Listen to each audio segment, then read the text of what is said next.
Baik rekan-rekan, penyidik dari Direktorat Reserse Siber Polda Metro Jaya sejak tanggal 24 Maret atau 40 hari ke depan hingga tanggal 2 Mei telah melanjutkan atau melakukan perpanjangan penahanan terhadap kedua tersangka, saudari NM dan saudara IM. Ya, ini merupakan mekanisme atau tahapan proses penyidikan sebagaimana diatur di KUHP, Kitab Undang-Undang Hukum Acara Pidana, tentang proses yang di beberapa bagian dalamnya adalah tentang tahapan proses penyidikan.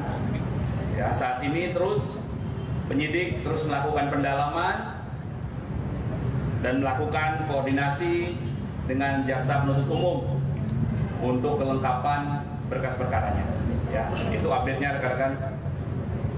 Sampai dengan pertanyaan. Perpanjangan masa penahanan Nikita Mirzani dan Ismail Marzuki menjadi 30 hari ke depan lagi dinilai oleh publik sebagai bentuk keseriusan aparat penegak hukum dalam memberantas kasus ini hingga ke akar-akarnya. Pengacara Dr. Eja Gladys Julianus Sembiring pun mengatakan terkait dengan bolak-baliknya berkas perkara P19 dari kepolisian hingga ke kejaksaan, lalu balik lagi dari kejaksaan ke kepolisian, dinilai sebagai bukti yang tidak cukup. Itu sangat keliru. Ia pun mengatakan bahwasanya kejaksaan, dalam hal ini jaksa penuntut umum, memberikan petunjuk kepada penyidik Polda Metro Jaya untuk mengkaitkan 4 peristiwa. 4 peristiwa yang dimaksud yaitu peristiwa di tanggal 27 Oktober, lalu peristiwa di tanggal 13 November, peristiwa di tanggal 14 November, lalu peristiwa di tanggal 27 November.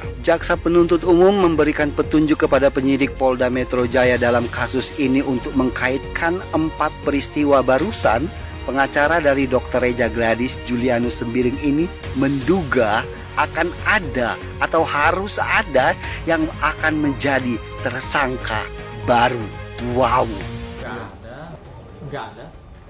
Saya belum ada info ada surat panggilan ya terkait dengan tim kami, sehingga ya kami anggap ya tidak ada apa-apa, tidak ada masalah. Pada intinya bahwa kami dari penasihat hukum sangat yakin dengan apa yang kami majukan. Sudah, itu aja. Dan ini sindikat, bukan kami sindikat. Dikait-kaitkan, dibilang sindikat, meras gitu apa.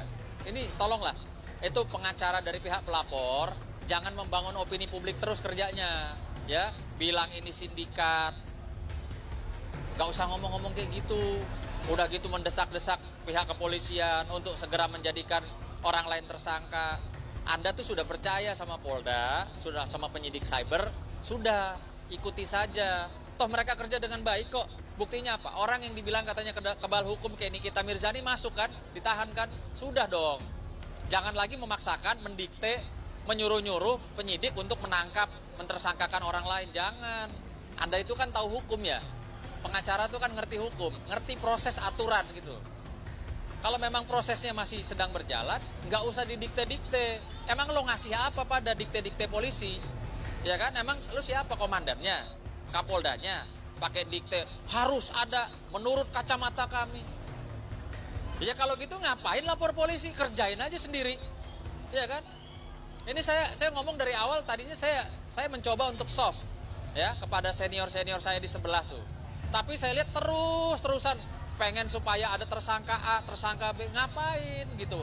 Kalau udah lapor polisi percaya, udah biar polisi yang bekerja gitu. Kalau kemudian saya disuruh untuk mengikuti proses hukum, benar. Memang kami harus mengikuti proses hukum.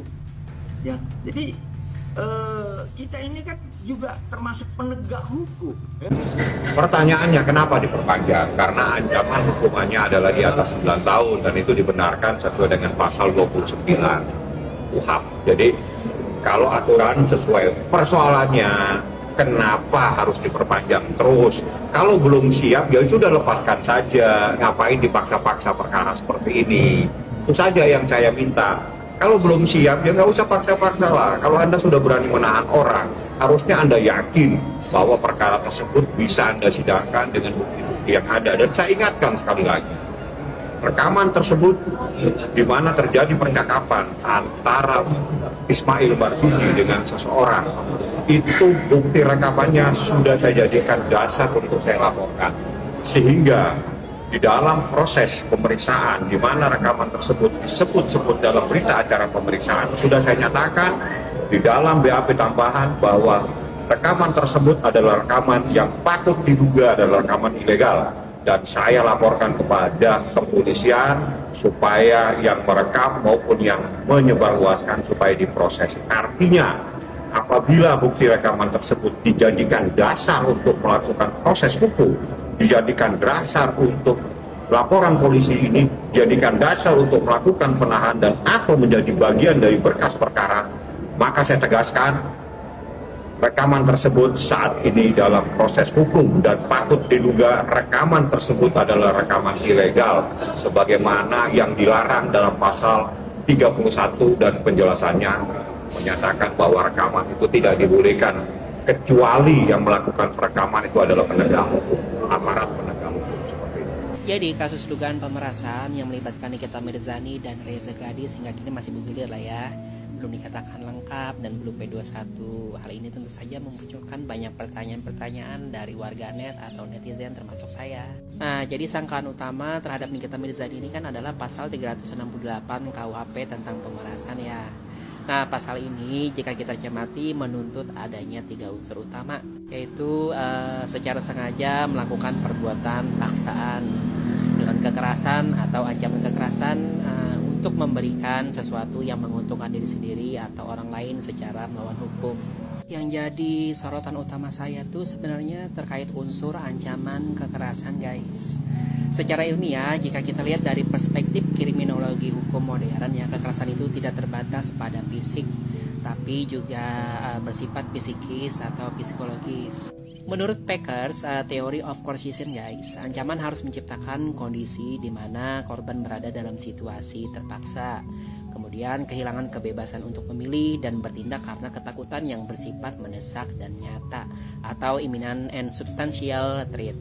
Namun dalam kasus ini kan kronologi dari keterangan pihak kepolisian justru menyebutkan bahwa awalnya Nikita Mirzani menjelek-jelekan produk Reza Gadis secara terbuka di medsosnya.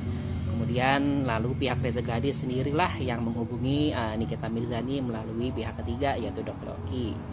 Kemudian terjadi komunikasi dua arah dan negosiasi dari 5 miliar menjadi 4 miliar. Nah, pembayaran dilakukan 2 kali, bukan spontan karena tekanan seketika. Untuk menguji kronologi tersebut, kita bisa melihat dalam perspektif teori free will versus determinism dari Beccaria ya. Jika seseorang masih bisa bernegosiasi dan tidak berada dalam situasi yang mendesak, maka kehendaknya belum terampas secara total. Artinya, menurut teori ini, unsur pemaksaan dalam pemerasan patut dipertanyakan. Lebih lanjut dari teorinya Thomas dan Zenaniki tentang definition of the situation. Di situ mengajarkan bahwa ancaman harus ditanggapi korban sebagai serius dan berbahaya. Dan ini tercermin dari perubahan sikap atau kondisi mental yang nyata. Nah, dalam kasus ini kita juga bisa memperhatikan ya, apakah Reza Gadis sendiri terlihat seperti korban yang mengalami tekanan yang luar biasa. Bahkan kan sepertinya ialah yang melakukan pendekatan terlebih dahulu.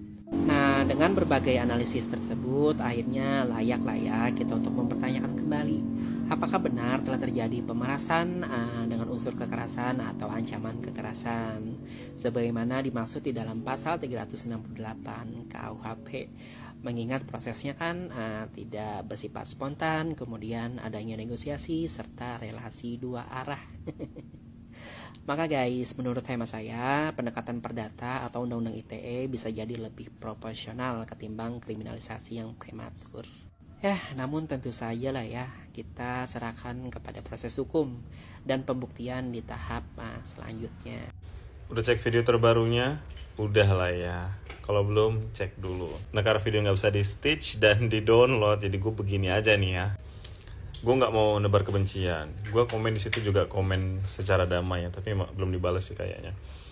Gue apresiasi permintaan maafnya Mbak Hoodie Kuning gitu.